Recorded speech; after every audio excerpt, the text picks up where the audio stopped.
Salam jumpa kembali, salam sejahtera untuk kita semua. Bapak, Ibu, saudara-saudariku yang terkasih dalam Tuhan kita Yesus Kristus, marilah kita mendengarkan dan merenungkan bacaan-bacaan kitab suci hari Selasa 19 Mei 2020.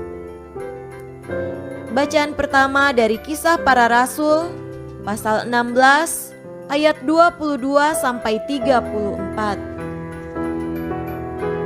Juga orang banyak bangkit menentang mereka. Lalu pembesar-pembesar kota itu menyuruh mengoyakkan pakaian dari tubuh mereka dan mendera mereka. Setelah mereka berkali-kali didera, mereka dilemparkan ke dalam penjara. Kepala penjara diperintahkan untuk menjaga mereka dengan sungguh-sungguh. Sesuai dengan perintah itu, kepala penjara memasukkan mereka ke ruang penjara yang paling tengah dan membelenggu kaki mereka dalam pasungan yang kuat. Tetapi kira-kira tengah malam, Paulus dan Silas berdoa dan menyanyikan puji-pujian kepada Allah, dan orang-orang hukuman lain mendengarkan mereka. Akan tetapi terjadilah gempa bumi yang hebat, sehingga sendi-sendi penjara itu goyah. Dan seketika itu juga terbukalah semua pintu dan terlepaslah belenggu mereka semua. Ketika kepala penjara itu terjaga dari tidurnya dan melihat pintu-pintu penjara terbuka, ia menghunus pedangnya hendak membunuh diri karena ia menyangka bahwa orang-orang hukuman itu telah melarikan diri. Tetapi Paulus berseru dengan suara nyaring, katanya, "Jangan celakakan dirimu, sebab kami semuanya masih ada di sini." Kepala penjara itu menyuruh membawa suluh, lalu berlari masuk dan dengan gemetar tersungkurlah ia di depan Paulus dan Silas. Ia mengantar mereka keluar sambil berkata, "Tuan-tuan, apakah yang harus aku perbuat supaya aku selamat?" Jawab mereka, "Percayalah kepada Tuhan Yesus Kristus dan engkau akan selamat, engkau dan seisi rumahmu." Lalu mereka memberitakan firman Tuhan kepadanya dan kepada semua orang yang ada di rumahnya. Pada jam itu juga, kepala penjara itu membawa mereka dan membasuh bilur mereka. Seketika itu juga, ia dan keluarganya memberi diri dibaptis. Lalu ia membawa mereka ke rumahnya dan menghidangkan makanan kepada mereka. Dan ia sangat bergembira bahwa ia dan seisi rumahnya telah menjadi percaya kepada Allah. Demikianlah sabda Tuhan. Syukur kepada Allah. Tuhan beserta kita, sekarang dan selama-lamanya. Inilah Injil Yesus Kristus menurut Yohanes. Dimuliakanlah Tuhan. Injil Yohanes pasal 16 ayat 5 sampai 11. Tetapi sekarang aku pergi kepada Dia yang telah mengutus aku, dan tiada seorang pun di antara kamu yang bertanya kepadaku, "Kemana engkau pergi?" Tetapi karena aku mengatakan hal itu kepadamu, sebab itu hatimu berduka cita.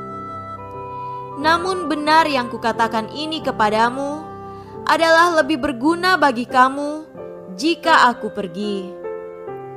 Sebab jikalau aku tidak pergi, penghibur itu tidak akan datang kepadamu, tetapi jikalau aku pergi, aku akan mengutus dia kepadamu.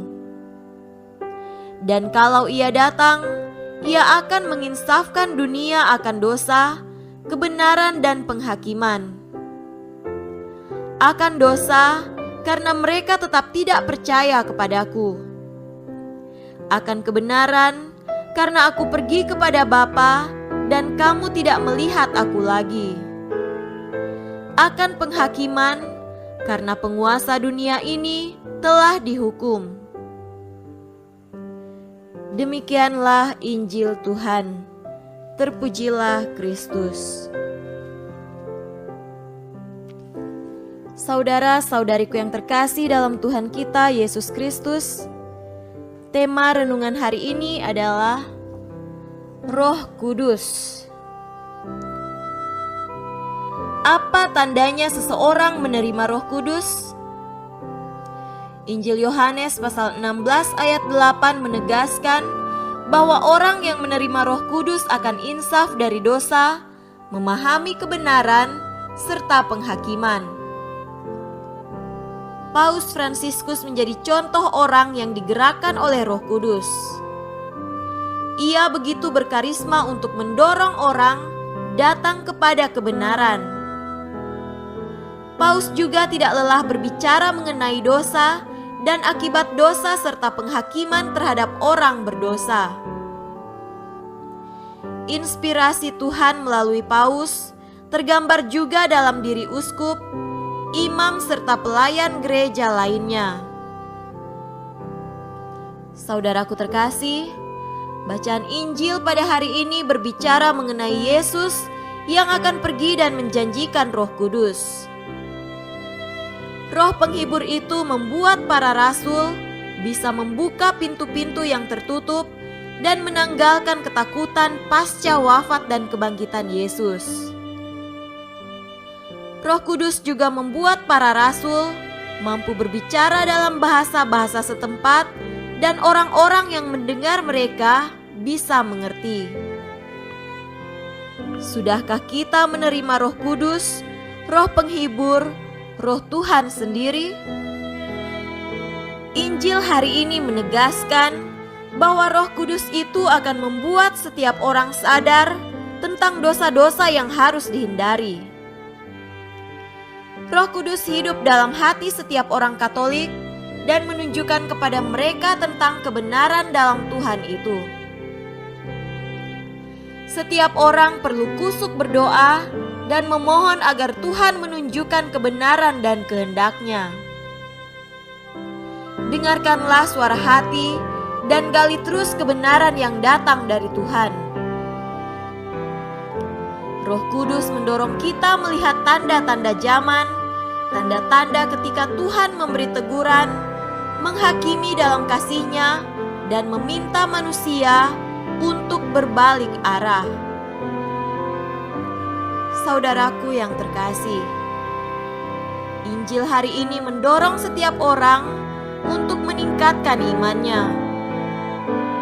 Iman itu menyelamatkannya. Roh Kudus selalu menyertai kita agar dapat memilah mana yang benar dan salah, mana yang baik dan yang jahat, yang berguna dan menghancurkan hidup kita. Ikutilah tuntunan Roh Kudus agar kita boleh berjalan di jalan yang benar. Semoga demikian. Amin.